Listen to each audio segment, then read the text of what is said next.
Yes. अरे वरुणों के शांत कछार तपस्वी के विराग की प्यार, छोड़कर पार्थिव भोग विभूति, प्रेयसी का दुर्लभ वह प्यार। अब यहाँ पर गौतम बुद्ध का प्रसंग आ गया।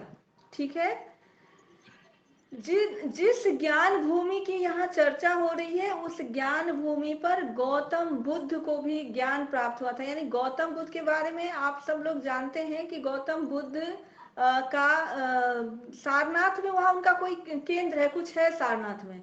तो गौतम बुद्ध जो जिसे मनुष्यों में एक तरह से माना जाता है कि त्याग का महानतम प्रतीक, तो वो है गौतम गौतम बुद्ध, बुद्ध। जिनके लिए कहा गया है कि उन्होंने अपनी पत्नी के प्रेम और पिता के उस समृद्ध विरासत को, राजकुमार थे वो, छोड़ करके और सिर्फ ज्ञान की खोज में, क्योंकि वरुणा नदी का जो किनारा है उसकी इतनी महिमा कवि इसलिए गा रहे हैं क्योंकि वह ज्ञान का केंद्र है। और ज्ञान की खोज में ही गौतम बुद्ध अपने उस समृद्ध विरासत को छोड़ करके और अपनी पत्नी को छोड़ करके, पुत्र को छोड़ करके निकल पड़े थे। पिता का बक्ष भरा वात्सल, पुत्र का शैशव सुलभ दुलार, हम्म। दुख का करके सत्य निदान, प्राणियों का करने उद्धार। बहुत ही बढ़िया। गौतम बुद्ध घर से इसी लक्ष्य को लेकर निकले थे कि उनका दर्शन था कि संसार में दुख है और उस दुख को समाप्त करने के लिए ज्ञान की आवश्यकता है, और इसीलिए वो ज्ञान की खोज में निकले थे। उस मैम। दुख को समाप्त करने के लिए, ज्ञान की खोज करने के लिए उन्होंने पिता के प्यार भरे हृदय को भी छोड़ दिया था और अपने पुत्र के शैशव को भी छोड़ दिया था। यानी जो पुत्र आज शिशु है, कल वो युवा होगा, उसे बढ़ता हुआ नहीं देख पाएंगे। लेकिन वो ज्ञान की खोज में इसलिए अपने महल से निकल गए थे ताकि इस संसार के लोगों के जीवन से दुख दूर हो सके और सबके जीवन में ज्ञान का प्रकाश फैल सके। सारनाथ में मैम ज्ञान लाभ हुआ था गौतम बुद्ध का। क्या? सारनाथ में गौतम बुद्ध को ज्ञान लाभ हुआ था। क्या हुआ था? ज्ञान लाभ, उनको ज्ञान प्राप्ति हुआ था सारनाथ में। ज्ञान प्राप्त उनको बोध गया में हुआ है। सारनाथ में भी कुछ है, वहां भी उनका केंद्र हाँ, है। उनका गुरु क्या उनका शिष्य था चार। मैम, हाँ सारनाथ में गौतम बुद्ध अपना पहला उपदेश दिए थे। जी हाँ, ये बिल्कुल सही बोले हैं। उन्होंने अपना पहला उपदेश दिया है। और सारनाथ वही स्थान है जहाँ वरुणा नदी का किनारा है। हाँ, तो वहाँ पर इसीलिए शांति वहाँ स्तूप है। जो, बिल्कुल वहाँ जो ज्ञानियों और भी ऋषि मुनियों का संदर्भ आया है, उसी में गौतम का भी संदर्भ आया है। तो यस वहाँ मैम। उन्होंने भी उस अपने ज्ञान का जो पहला उपदेश है लोगों तक उन्होंने दिया था वहां से। आगे पढ़िए। सुनौने आरण्य के संवाद, तथागत आए तेरे द्वार, अरु वर्णों की शांत कछार तपस्वी के विराग की प्यार। कह रहे हैं कि तथागत स्वयं तुम्हारे द्वार आए, उस वरुणा नदी के किनारे पर स्वयं गौतम बुद्ध आए, क्योंकि ये उस धरती की विशेषता है, ये उस ज्ञान पूर्ण धरती की विशेषता है कि जो व्यक्ति ज्ञान की खोज में निकले थे वो व्यक्ति स्वयं वहां वरुणा नदी के कछार पर पहुंच गए। मैम, यहाँ पर आरण्य का अर्थ होता है, जो आरण्य मतलब जो जंगल होता है ना। पूरा लाइन पढ़िए। सुनौने आरण्य के संवाद, तथागत आए तेरे द्वार। देखिए, आरण्यक का एक अर्थ वर्ण होता है और आरण्यक हमारा एक ग्रंथ भी है। यानी हमारे जो बहुत सारे वैदिक ग्रंथ हैं उसमें आप देखेंगे लिखा होता है वेदों और आरण्यकों। ये कह लीजिए कि ऋषि मुनि जिन ग्रंथों को जंगल में रहकर तपस्या करते हुए जिनको उन्होंने रचा या जिन ज्ञान का उन लोगों ने निर्माण किया, वो आरण्यक कहलाता है। तो आरण्यक उपदेश भी है, आरण्यक ग्रंथ भी है। तो आरण्यक का एक अर्थ वन है, लेकिन जिस वन में ऋषि मुनियों ने जो ज्ञान की एक परंपरा विकसित की, उस ज्ञान परंपरा को भी आरण्यक कहते हैं। क्योंकि आप बहुत जगह ऐसा संदर्भ देखेंगे कि वेदों में, उपनिषदों में, आरण्यकों में। तो यहाँ जो वरुणा नदी की कछार है, इसको ज्ञान भूमि से जोड़ा है, जहां पर कोई ज्ञान का साधन ऐसा नहीं था जहां उपलब्ध नहीं था, चाहे वो भारतीय दर्शन हो, चाहे वो आरण्यक हो, चाहे वो वेद हो, चाहे वो फिर गौतम का ज्ञान हो। मुक्ति जल की वह शीतल बाढ़ जगत की ज्वाला करती शांत। हाँ, जो मुक्ति का भाव है, मोक्ष का जो भाव है, जो मनुष्य को इस सांसारिकता की ज्वाला से मुक्ति का भाव है, वो कैसे आता है? वो ज्ञान से आता है। और वह ज्ञान परंपरा, वह ज्ञान उपदेश वरुणा नदी के उस किनारे पर अवस्थित है। इसीलिए उस भूमि की वंदना कर रहे हैं। वहां जो भी ज्ञानी है, ऋषि मुनि है, गौतम बुद्ध है, उनकी वंदना तो कर ही रहे हैं। कवि मुख्य रूप से उस वरुणा नदी की उस भूमि की महिमा का वर्णन कर रहे हैं, जो ज्ञान की भूमि है। तिमिर का हरने दुख फार बस तेज एक अमित। कॉल आ रहा है, मैं लेती हूँ, यदि कट जाएगा तो वापस जुड़ जाऊंगी।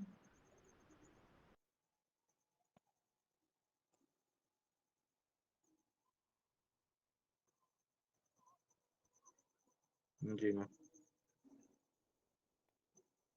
अमिताभ अलौकिक कांत। अब देखो, तिमिर का हरने दुख भार, गौतम बुद्ध ने कहा कि यह जो जीवन है, यह दुख से भरा हुआ है, और दुख को ही उन्होंने अंधकार कहा है। और यह अंधकार, इस अंधकार को दूर करने के लिए स्वयं अमिताभ, अमिताभ का अर्थ होता है ऐसी रोशनी जिस रोशनी का कोई अंत न हो। अमित यानी अखंड, और आभा मतलब रोशनी, ऐसी रोशनी जिसका कोई अंत न हो। जैसे कि हम सूर्य को अमिताभ कह सकते हैं, तो अमिताभ इसीलिए गौतम बुद्ध को कहा जाता है कि जो रोशनी का पुंज है वो अमिताभ है। तो स्वयं गौतम बुद्ध रोशनी बन करके आ गए, उस अज्ञान, अंधकार, उस दुख को दूर करने के लिए स्वयं रोशनी के पुंज गौतम बुद्ध प्रकट हो गए, स्वयं उपस्थित हो गए इस वरुणा नदी की कछार पर। देव कर से प्रीत विक्षुब्ध प्राणियों से कह उठा पुकार तोड़ सकते हो तुम भवबंध तुम्हें है यह पूरा अधिकार। दोबारा पढ़िए, एक एक शब्द पर ठहर कर। देव कर से प्रीत विक्षुब्ध प्राणियों से कह उठा पुकार। गौतम बुद्ध के बारे में है कि जो भी मनुष्य दैहिक, दैविक इत्यादि तापों से, किसी भी कष्ट से पीड़ित थे, उन सबके लिए उनका यह ज्ञान का संदेश था कि मैं तुम सबके दुख को दूर करने के लिए यहाँ उपस्थित हुआ हूँ। तोड़ सकते हो तुम भवबंध तुम्हें है यह पूरा अधिकार। अब देखो, ये भवबंध क्या है? भवबंध कहते हैं सांसारिक बंधनों को। और भावना में। सांसारिक बंधन क्या है? अज्ञानता है। अज्ञानता के कारण सांसारिक बंधन है।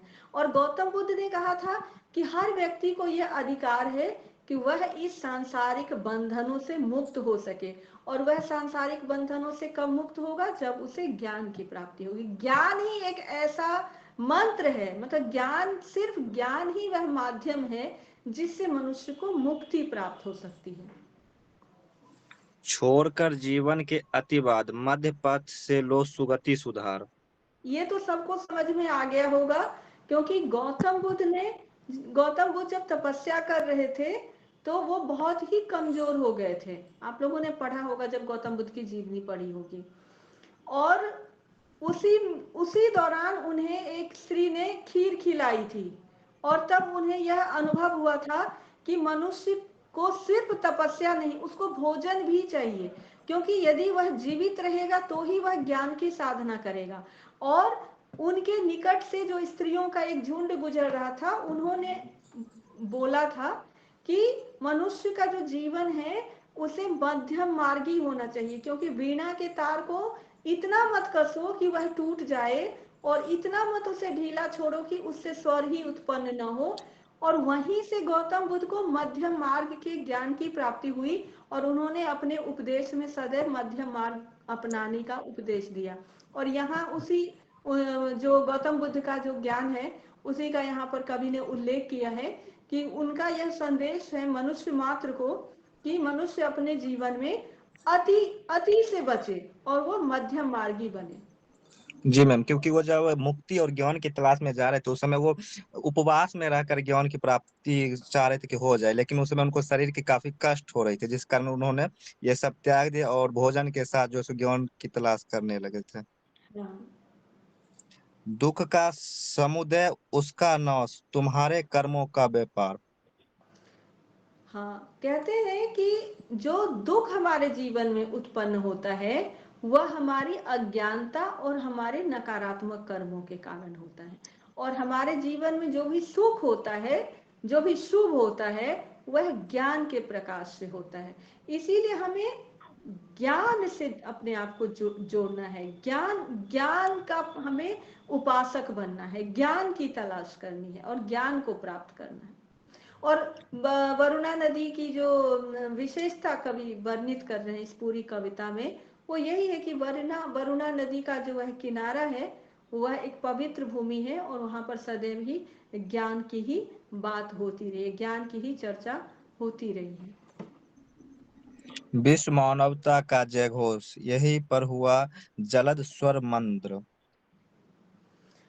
देखो, जलद कहते हैं बादल को और मंद्र कहते हैं बहुत ही गंभीर स्वर को। जो भी संगीत के विद्यार्थी होंगे उन्होंने मंद्र सप्तक सुना होगा, यानी जिस स्वर को हम पूरी गहराई से उत्पन्न करते हैं, अपनी नाभि से उत्पन्न करते हैं, वो मंद्र स्वर होता है। तो विश्व मानवता का जो घोष हुआ था, विश्व मानवता की जो घोषणा हुई थी वह इसी वरुणा नदी के कछार से हुई थी। यानी यह जो मानव है यही विश्व को में विजयी होने योग्य है, यानी मनुष्य में वह क्षमता है कि वह संपूर्ण विश्व को विजय कर सकता है। मिला था वह पावन आदेश, आज भी साक्षी है रविचंद्र। हाँ, सूर्य और चंद्र ही साक्षी हैं कि यहाँ पर जो भी ज्ञान की बातें हुई थी, ज्ञान का उपदेश हुआ था, वह उपदेश वहां पर आज भी मौजूद है, और इसके जो गवाह हैं वो सूर्य और चांद हैं। क्योंकि जो लोग उस समय जीवित थे, वहां उपस्थित थे, वो लोग तो अब दुनिया में नहीं है, लेकिन सूर्य और चांद आज भी इसके साक्षी हैं, गवाह हैं।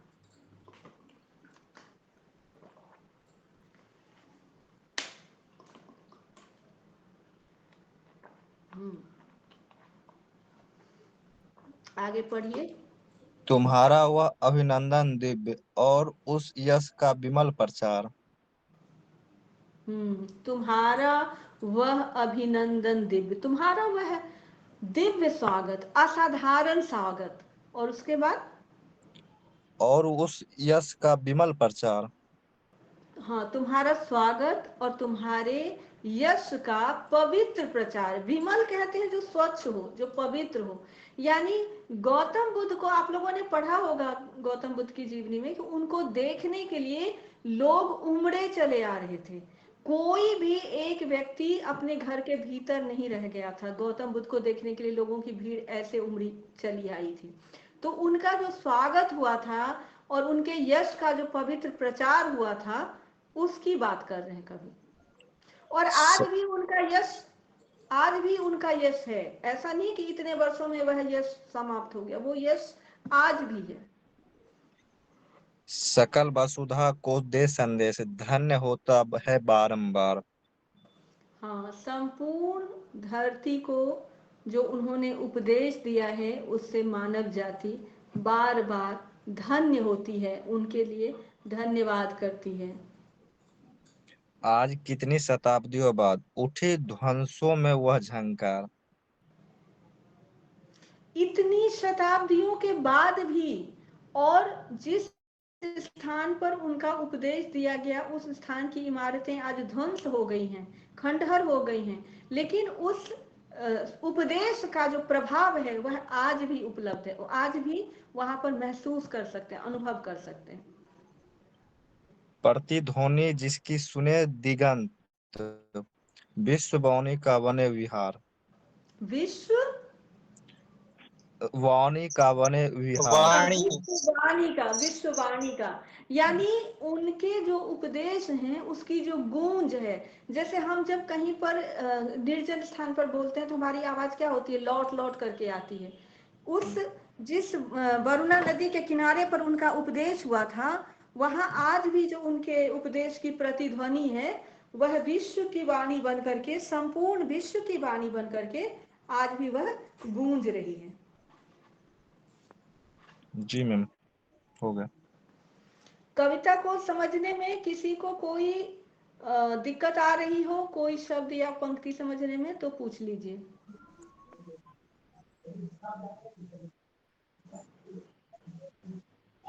सबसे दुख इस बात का हो रहा है कि द्वितीय वर्ष का एक भी छात्र नहीं जुड़ा है, कोई भी, जिनके कोर्स में ये लगा हुआ है। मैम पूर्ववत जानकारी नहीं थी ना, इसलिए सब समय पर नहीं आ पाए। अच्छा, कोई बात नहीं सुमित, यदि पूछेंगे बच्चे तो आप बता दीजिएगा जी मैम, कविता का भाव। मैं पूरा समझ गया, नोट भी कर और लिया हूँ, तो मैं बता दूंगा। दरअसल जी मैं अपने आप को रोक नहीं पाई, जब मैंने टॉपिक देखा तो मुझे लगा कि मैं एक जी छोटी सी जी क्लास कर भी लेती हूँ, और जी कम मैम, से जी कम मैम। हम लोग यहाँ पर किसी भी टॉपिक लेकर उपस्थित हो तो कम से कम कुछ तो चर्चा हो ना। ठीक है, मैं देखती हूँ वो मैम बस संक्षिप्त रूप में 4 पंक्ति में इसकी प्रसंग पर कुछ चर्चा कर दीजिए अलग से। इसका जो प्रसंग है वह ये है कि मुख्य रूप से जो वरुणा नदी है, उसको ये कह लीजिए कि हमारे देश में जैसे अन्य नदियों को जितना नाम मिला है, जितनी उसकी प्रशंसा हुई है, जितनी महिमा गाई गई है, उस हिसाब से आपको वरुणा नदी का कहीं जिक्र सुनाई नहीं देगा। तो जी मैम। उस वरुणा नदी के किनारे का कितना महत्व है, उस धरती का, उस पावन धरती का कितना महत्व है हम भारतीयों के लिए, और हम भारतीयों की जो संपत्ति है वह ज्ञान है। तो जयशंकर प्रसाद बहुत ही महान साहित्यकार हैं। मैं हमेशा कहती हूँ आप लोगों को कि जयशंकर प्रसाद पर बहुत शोध कार्य अभी बाकी है, क्योंकि उनका जो कार्य है वो बहुत बहुआयामी है। भारतीय संस्कृति, भारतीय इतिहास, भारतीय परंपरा, भारतीय ज्ञान, इन सब पर वो ध्यान दिलाते हैं। तो वरुणा नदी सिर्फ एक नदी नहीं है, वो एक विरासत है, वो एक परंपरा है, वो हमारे ज्ञान का एक बहुत महत्वपूर्ण केंद्र रहा है। और इसीलिए उन्होंने वरुणा नदी के उस किनारे को एक बिंदु बना करके इस कविता को रचा है, क्योंकि भारतीय संस्कृति की जो विरासत है वो ज्ञान की विरासत है। तो आप प्रसंग में इन बातों का उल्लेख करेंगे तो बहुत ही बेहतरीन कविता मानी जाएगी। जी जयशंकर मैम, प्रसाद की जितनी भी रचनाएं हैं उसको बहुत पढ़ने की आवश्यकता है, क्योंकि जितना पढ़ने की आवश्यकता है बहुत उस पर काम हुआ नहीं है। जी मैम, जी मैम। और कोई प्रश्न? जी मैम, आएगा तो फिर मैं ग्रुप पर शेयर करा करूंगा धीरे धीरे। नहीं, मैं तो सभी मैम, बच्चों। हाँ बोलिए, कौन बोल रहे हैं? वरुणा नदी का कोई और नाम है? वरुणा नदी का हाँ, कोई नया नाम या वही नाम है सिर्फ? देखना पड़ेगा, क्योंकि वाराणसी जो कहते हैं ना वो वरुणा नदी के कारण ही कहते हैं। बनारस जिसको हम लोग कहते हैं वो असल में वरुणा नदी के कारण ही उसका नाम वाराणसी है। ठीक है, देख लेते हैं। समझ गए मैम। हाँ, देख लेते हैं कि इसका आधुनिक नाम क्या है। ठीक है मैम। हाँ, और कोई प्रश्न?